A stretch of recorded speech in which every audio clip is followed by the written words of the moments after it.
every indigenous nation in Canada was colonized, and people were displaced off the land.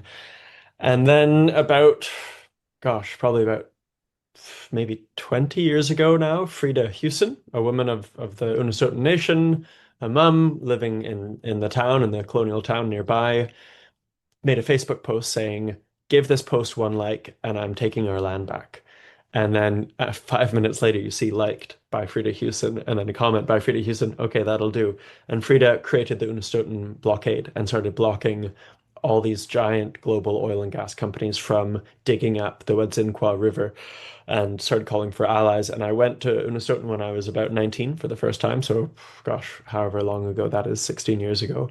Um, and I was told, thanks for showing up, thanks for chopping wood and, being a unskilled laborer, go figure out where you're from and then come back. And I did. And years later, going back over the years, I've gone back several times, having gotten stuck into my roots in Scotland and having learnt a bit of Gaelic and learnt some songs and practices and protocol also, I think is a huge, huge thing for me as a wanting to show up as an ally in a good way, to have learnt a sense of protocol in my own culture has hugely helped me show up to any other culture because all pre-colonial cultures have a very clear protocol. How do you talk to an elder? How do you enjoy a meal? How do you enter a space? How do you give or receive a gift?